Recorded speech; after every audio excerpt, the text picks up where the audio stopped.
Putin had a podcast, would you go on it? Sure. You would? Great. Okay, then we know what you're talking about. If Vladimir Putin had a podcast, I'd go on it. If Joe Biden had a podcast, I'd go on it. If a feminist has a podcast, I'll go on it. If Piers Morgan has a podcast, I'll go on it. If Alex Jones, I mean, I don't see the point you're making. There's no point here. You're digging, but there's nothing to find. Well, I'm not. I'm taking your position that if somebody shows you respect them. I think that... I'm saying there are lots of people in the world I do not respect. If Vladimir Putin showed me respect, I would not respect him. That's your opinion, but... No, it's my view. What's okay, that's your view. Well, your view is you would. You're sitting here, Piers, saying that I'm on uncensored show, and in your intro you said that it's important that we don't have echo chambers and we have varying... Correct. And that we have varying opinions. Correct. But then you're saying the people you don't like, you wouldn't go on their podcast. No. So you are a hypocrite. No. I will go on anybody's podcast and discuss any point. I don't think you understand what censorship means, do you? Like a lot of words we've had problems with today. You're just saying What do you think censorship means? No, but the point I'm trying to make here... Hang on. What do you think censorship means? Don't hide from the fact that you're saying you will only do podcasts with people you like. Why do you think that's censorship? No, that's your prerogative. My prerogative is What does it do with censorship? I'll discuss opinions with anybody, and I've done hard left wing. Why are you not asking me about the podcasts I've done for the people who are hard liberal left wing? By the way, I don't care whether they're left or right. Okay. Extremists to me are all nuts, right? Then we agree. Yes. So perfect. Good. Next subject. All right, here's my next subject. Very serious case here. Jesus, and before you move on, sorry, Piers, but before you move on, I do find it kind of disingenuous, and I know we're on a show, and I don't have a personal problem with you, but it is kind of disingenuous to try and sit here and lump me into some school shooting. That's nothing to do with it. That's nothing to do on any level. Let me respond. On any level. Let me explain. Like you just said, you've been on this podcast 4 times. In 4 years. Since you said the whole thing was staged. I don't know when. And I think the fact that a smart guy like you wants me to believe you had no idea that Alex Jones, who's been in the news now for the last 2 years and being sued by these families for the most heinous thing imaginable, of pouring petrol onto their grief by claiming that shooting was staged. The fact that you're pretending you didn't know about any of that. It's not about pretending. And you've been on his podcast 4 times, supporting him and making him money. So damn right I'm going to call you out on it. When I do a podcast, if you think I spend time analyzing the point of view that person and everything they've ever said for years beforehand. Years? There's minutes in those years and years. When did you last go on his podcast? You trying to lump me in and attack me for a person whose podcast I do having a view is absolutely trash. Because I've done a bunch of podcasts with people. I've done a bunch of podcasts with people who are advocating for things that I do not agree with on every single level. In fact, most of my podcasts are me disagreeing with people. So it's completely crazy that you're trying to lump me in with that. That's cheap. That's cheap. You are completely misconstruing the point of what I'm saying. I think deliberately. No, what you're trying is a cheap trick. And I'm just making it clear to the audience. I'm just curious where your moral line is. It's a cheap trick. Where's your moral line? I disagree with the points of view with the majority of the people I do podcasts with. So it's a very cheap trick you're trying here. So when people invent vile things to make themselves rich off the back of families of little kids who've been blown to pieces with a machine gun, or a semi-automatic version of a machine gun, I think that is actually a line I wouldn't cross. I wouldn't be happy to go on someone's podcast when they've been responsible for doing that. It's not about political views or differences of opinion over facts. It's about somebody deliberately inventing a pack of lies to compound the grief of families. And I'm curious, you don't think you have any need to go down any kind of moral quandary about people like that before you continue to allow them to use you for their own promotion. He didn't use me. Why is he having a podcast? Because we disagreed and discussed points. We're doing the review right now. Are you using me? We didn't discuss that. I'm not using you. I'm giving you a platform most people aren't giving you right now to show the world who you really are. Fantastic. So neither of us are using each other. I'm here on your show. I'm providing you with content. You're giving me a platform. And nobody's using each other. It's mutual. We don't agree on a whole bunch of issues. That's fine. And here we are. I think we've had a robust exchange. Yeah, just like I've done on nearly every other podcast. And if someone were to come and say to me in the future something, heaven forbid, there's a skeleton in your closet, and someone were to come to me and say, you were on Piers Morgan's show, did you know he's X, or he's done X? I would say that's absolutely nothing to do with it. Right. But I make the same point protecting you. I don't know what you do. I don't know your personal life. I can guarantee one thing. I will not be inventing stories about the families of. I hope not. I hope you're a righteous person. But I don't know. I'm not claiming to be a righteous person. I don't know. I'm just saying that I just think it's interesting that you have no moral compulsion about going on people. It's not about moral compulsions. It's about I don't know what you do, Piers. You could have a bunch of skeletons in your closet, my friend. I don't have a clue. I'm here on your TV show. I'm sure we all have lots of skeletons. Let me ask you this. Interesting about the feminism thing. Sure. Do you identify as a feminist? I think that women and men are fantastic. Both of us are fantastic. I think women reproduce. I think women need to be respected, protected, provided for. I think that modern feminism is kind of hard for me to even truly understand. What do you think it means? What is feminism? I think that the idea of feminism is that men and women are equal under the law. And do you believe that? Completely. We should be treated completely equal. Yeah, but we are equal under the law. Not really. I think there are still some issues in the world where, I mean, certainly in workplace, the gender pay gap remains. They're not treated equally in most cases. Well, that can be discussed, the gender pay gap. I think that's already been discussed at length. I think that there's actually... You think women should go to work? I think women should work completely. You do? Why wouldn't they? Because in the parts of the country, of the world you were mentioning earlier, that have different views of women, they don't go to work. In the parts of the world that person from the podcast was from, for the point I made, yeah, they didn't. But I don't live in those parts of the world. I think women should be free to work if they choose. I think it's very important that the family unit remains. I do believe that the most, in my personal view, the most important and respectful thing a woman can do is become a mother. I think that having children is a beautiful thing. But obviously, if a woman wants to work and wants to have a career, especially now with paternity leave or maternity leave, and she can manage to do both, why wouldn't I want women to work? I don't know why anyone would ever assume I don't want women to work or think women can't work, because I said that I should keep them safe. No, but it's interesting because you have to look at this, Piers. It's interesting how people extrapolate. Andrew said that he's responsible for women's safety, and he said that gives him authority to make decisions for her safety, and that's been misconstrued, and he's a bad person. He believes that women are property. So, but now we believe that Andrew doesn't believe in love. Andrew doesn't believe women should work. Andrew, I don't know where all of that comes from. Well, that's why I'm glad we've had a chance to discuss. Completely. I believe women are sovereign individuals, and they can make any choice they so desire. I think that it's important that we remember that a man has a duty. I think I certainly in my relationship have a financial responsibility to provide for my woman. My woman would never have to work unless she wanted to, because I'm the kind of person who works hard enough that she wouldn't have to. Should young men though all aspire to be like you? Should young men aspire to work very hard, have no criminal record, become multimillionaires, protect and provide for the women close to them, be sovereign so they can stand up and have their own points of view in face of cancellation, be able to not be mentally intimidated when they go on national TV and there's traps set up for them. Yeah, I believe that confident, strong men who stand up and protect and provide for women are a good thing for the world and a good force for the world. And I don't think that I put a magic spell on anybody. I think there's a whole bunch of men in the world who understands my value. And if men grow up to be like me, you're gonna have a whole bunch of people with no criminal record, dedicated athletes, who protect and provide for the people close to them, are fantastic for the economy. And I'm certainly not the worst influence out here, Piers. You have Little Nas twerking on the devil on music videos, which our children are digesting. You have drill artists singing about stabbing people to death in the middle of a knife crime epidemic. You have rabid psychopaths on whether the right or the left announcing violence on the other side. You have all these insanities in the world. And because I sit here and say, perhaps, now you've laid it out and it offended you, I understand. I didn't say it offended. Okay, cool. I just read you the things. You read things that you said they could be offensive, and some people are offended. Well, some people definitely were offended. Absolutely. That's fine. And honestly, I think some of the things you said were genuinely offensive and misogynist. Okay, so they offended you. Like I said earlier, so they offended you, which is fine. I said they offended you, you interrupted me, and now you're saying they offended you, which is fine. But the point I'm trying to make is this: I'm not the devil. There are certainly worse people than me, and they exist. And I'm saying that my core tenets for the people who don't understand me are self-accountability, because I'm accountable for everything I've ever said. My core tenets are responsibility, so I'm responsible for everything I say. My core tenets are traditional masculinity to a degree, which involves protecting and providing for women. And I'll make another point here that needs to be said. The number of women who have stood up and stuck up for me is ignored.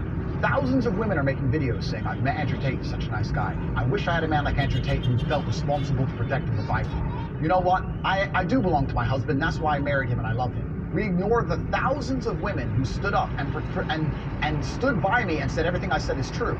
And we're taking a very vocal minority who have taken things I've said and are pretending to be absolutely and utterly devastated by them. Okay, all right. Time out. Sure. You've had a good run there. Sure. An inquest this week found that a 14-year-old girl, Molly Russell, died from an act of self-harm while suffering from depression and the negative effects of online content. The coroner said she was exposed to material that may have influenced her in a negative way, and in addition, what started as depression and become a much more serious depressive illness, and she's very sadly took her life.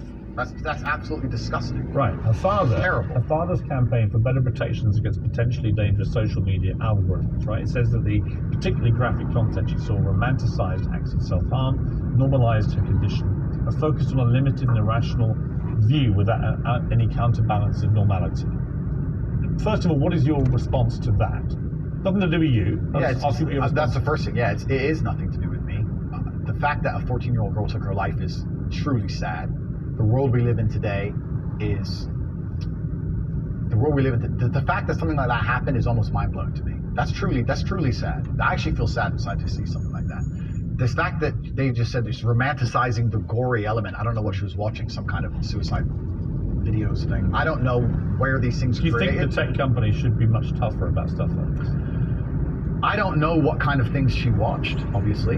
I have to be a professional here. I think that the tech companies need to do their best to protect people, I guess, to a degree, but it's a slippery slope, isn't it? And then they use this slippery slope to silence some people and to right. And I think it's a really fine line. It's a complicated line. It is very. I was interested when you did an interview with the Times. Hugo Rifkin, he's a very good journalist. We did a big interview with him, and it was interesting to me his conclusion, because he kind of concluded that although he found a lot of the things you said awful and offensive, and he didn't like them, and he didn't want to be that kind of person to say those kind of things, nor could he actually work out exactly what you've done, which deserves mass wipeout by all the tech firms. I thought it was an interesting conclusion. I don't know the answer to that, other than the reason I mentioned the Molly Russell case, not because that has anything to do with you at all, and I reiterate that. Thank you. I simply ask you this. What has come clear to me in the interview is that a lot of things you say you wouldn't say now that you said before. But I'd say them differently, perhaps. Yeah, right. So to me, that's an acceptance. Not just that you want to get back on platforms, because maybe that was one of the reasons you were no platform, but that you've recognized and understood the potential harm to the wrong kind of impressionable mind by some of the things you've said. Would that be fair? I think that's 80% fair.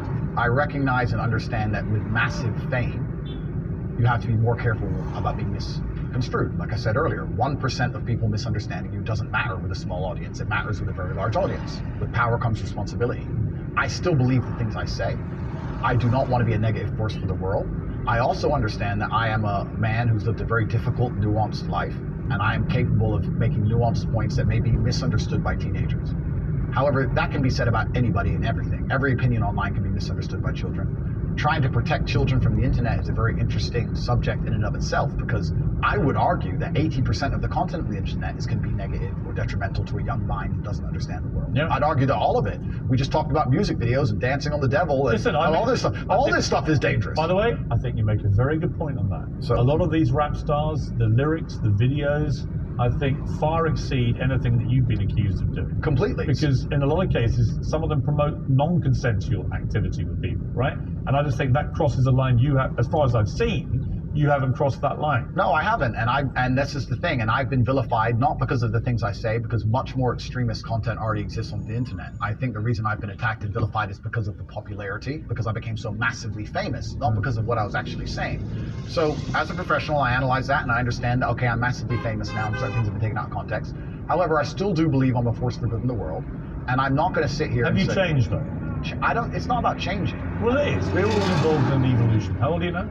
36. 36, right? I bet you're a different person to what you were when you were 26. Oh, that's absolutely. That's right? Absolutely. So we all change. And Mike, you keep talking about being a good person. Yeah. I think if you're honest with yourself, that you can see why people found a lot of the stuff you've said problematic and misogynist. And I think you recognised you wouldn't express yourself in that way again because you've understood that it's caused a lot of harm. And that's really what I wanted to get to today, was an acknowledgement by you that these things clearly were said in the wrong way, created the wrong impression if you didn't mean them the way you intended them, and can therefore have a malevolent influence when you have a huge following. Yeah, when you have a huge following, you certainly have to be a lot more careful about how you get certain points across. That's absolutely a fact. Andrew, I appreciate you coming all the way from Romania. Thank you. It's been an interesting conversation, and I thank you for having me. Cheers, man. Well, that's it from me. Whatever you're up to, keep it uncensored. Good night. life, and you're the only person who has ever helped me. Oh, Andrew. Thousands of people have emailed me that exact email. If you think you are single-handedly curing people of clinical depression, you are living in cloud cuckoo land. I am reading the emails of people who I have cured of clinical depression. You're reading emails from people who have believed you when you say there isn't such a thing, and they've probably never been diagnosed clinically depressed. They just want to go along with what Andrew Tate said. I don't think so. I think your view of that is dangerous. I respect that you think my view is dangerous, and I respect you have the right to view that, to think that. I think that clinical depression, I actually agree with you, is massively overdiagnosed. I've already said that PTSD is a very real thing. I've already said... hang on. Okay. Again, you're misquoting. I did not say clinical depression is massively overdiagnosed. I said that people who claim to be depressed but don't have clinical depression, I think that is massively overblown, right? In other words, there are a lot of people who just have a bad day and declare, I've got depression. Yeah. And I say, well, have you been to a doctor? Have you been clinically diagnosed? If you have, and you have clinical depression, that's one thing. But if you haven't, we could probably work on some mental strength and resilience skills with you. But a clinically depressed person has an absolutely proven medical condition that is beyond their control. Not according to me and many others. Well, look, what do you know about it, honestly? I know. You're not a doctor, or you're not trained, are you? I'm not a doctor. You're not a psychiatrist, you're none of those things. Sure. You're a guy on the make, he's done very well for himself, spouting stuff off, much of which I agree with, as you've seen in the interview, but some of which is ludicrous, and that's one of them. It's not ludicrous. It is. It's not. If you said to me, we're in a victimhood society, it's got to stop, I'm with you. Okay. But the moment you try and deny clinical depression... I believe feeling depressed is real. I do not believe it's a disease that you catch from the sky and you cannot affect. I believe that no matter what happens, I believe you have control of your own mind and you can fight against it. I believe if you change your circumstances in your life, you may feel different. I'll give you a quick example. I had a guy who emailed me saying he was clinically depressed and he was going to kill himself. I obviously am not a psychiatrist, I'm not a doctor. I told him, because I replied to my emails. I said, have you been to a psychiatrist? He said, yes, I'm clinically depressed. I've also done podcasts with rabid leftists and people who openly hate me. Is it wrong? I do a podcast circuit. Okay. So, and I don't know everything he's ever said. When somebody like I don't know what you're trying to get me here because I did a podcast. If you let me get a word in edgeways, I'll tell you. It's a lame trick. If you let me get a word in, I will tell you. Let's go. Alex Jones said that Sandy Hook didn't happen. It was staged by actors. Okay. This compounded the appalling grief of the families of those poor 20 children who were gunned to pieces by a lunatic with an AR-15 semi-automatic rifle. They were already grief-stricken beyond belief. And this guy poured petrol onto that grief quite deliberately to make a huge amount of money from his InfoWars fake news bullshit. And as a result, a lot of the families have now sued him, and they've won. And he's going to have to pay back tens, maybe hundreds of millions of dollars in damages to these families. And quite right, it won't do anything about the pain he caused them. Some of them actually had people turn up outside their houses with guns, because Alex Jones had told them that these parents were making it all up. They were all staged actors. It was all run by the government. So I simply say to you, now I've told you that, what is your view of Alex Jones? I don't see why any of that has to do with me. It's very interesting. I've done the guy's podcast. I know him well. He was professional and courteous to me. When I meet somebody and they show me respect, I show them back. Respect. That's what I do, as I did with you. You respect him? If somebody shows me respect, I show them respect back. So if Adolf Hitler showed you respect, you'd respect him back? That's a stupid question. It's not. It's a logical extension of your argument. No, if in 1931 I was walking through Germany and a man come up to me and said, sorry for bumping into you, I'd say, sorry, no problem, mate. I'd show respect back. I don't know, what are you trying to say? That I sanction the Holocaust? You literally just said if somebody respects you, you respect them back. I say if somebody shows me respect, I show respect back. That's a good way to go through life. Whoever it is. If somebody shows me respect and is courteous to me, I'm courteous back. How can you respect somebody who caused such misery and pain to Sandy? I have no idea the specifics of the thing you're discussing. I don't understand any of it. Well, I don't know anything about it. You told me your version of events. When did you go on the podcast? I was on the podcast about four times in the last 4 years. I did one relatively recently. So four times you went on Alex Jones' podcast. Right. Promoting him, helping him make money. I don't think it was promoting and helping him because... Well, it's his podcast. Well, yeah, but I've been on the podcasts of people who absolutely hate me. I've been on liberal left-wing podcasts. I've been on feminist podcasts. Fine. And no, you just sat here saying I would like you to agree, perhaps we can agree on this point, that I'm not a feminist. I go on feminist podcasts. I do a podcast circuit. You're not a feminist? I don't know. What do you think a feminist is? Well, let's not change subject here, Pierce. Stay on the Fine, subject. you mentioned feminism. Completely, but you're trying to get away from the point, because what you did is you're trying to say, because I did a podcast, I sanction all of this person's views. And I'm saying I do 5 podcasts a week. I do 5 podcasts a week, and I don't sanction 100% of the views of any other person on the planet, because I'm an individual, and he has an individual views, as do you. So I don't know why you're trying to come at me with one of his views and pretend that's something to do with me. It's a pretty big view. No, but it's a lame trick, Piers, and you're better than this. So let's move on. It's lame, and let's move on. Had a podcast, would you go on it? Sure. You would? Great. Okay, then we know what you're talking about. If Vladimir Putin had a podcast, I'd go on it. If Joe Biden had a podcast, I'd go on it. If a feminist has a podcast, I'll go on it. If Piers Morgan has a podcast, I'll go on it. If Alex Jones, I don't see the point you're making. There's no point here. You're digging, but there's nothing to find. Well, I'm not. I'm taking your position that if somebody shows you respect them. I think that... I'm saying there are lots of people in the world I do not respect. If Vladimir Putin showed me respect, I would not respect him. That's your opinion, but... No, it's my view. What's okay, that's your view. Well, your view is you would. You're sitting here, Piers, saying that I'm on uncensored show, and in your intro you said that it's important that we don't have echo chambers and we have varying... Correct. And that we have varying opinions. Correct. But then you're saying the people you don't like, you wouldn't go on their podcast. No. So you are a hypocrite. No, I will go on anybody's podcast and discuss any point. I don't think you understand what censorship means, do you? Like a lot of words we've had problems with today. You're just saying What do you think censorship means? No, but the point I'm trying to make here... Hang on. What do you think censorship means? Don't hide from the fact that you're saying you will only do podcasts with people you like. Why do you think that's censorship? No, that's your prerogative. My prerogative is What does it do with censorship? I'll discuss opinions with anybody, and I've done hard left wing. Why are you not asking me about the podcasts I've done for the people who are hard liberal left wing? By the way, I don't care whether they're left or right. Okay. Extremists to me are all nuts, right? Then we agree. Yes. So perfect. Good. Next subject. All right, here's my next subject. It's a very serious case here. Jesus, and before you move on, sorry, Piers, but before you move on, I do find it kind of disingenuous, and I know we're on a show, and I don't have a personal problem with you, but it is kind of disingenuous to try and sit here and lump me in with some school shooting. That's nothing to do with me. That's nothing to do on any level. Let me respond. On any level. Let me explain.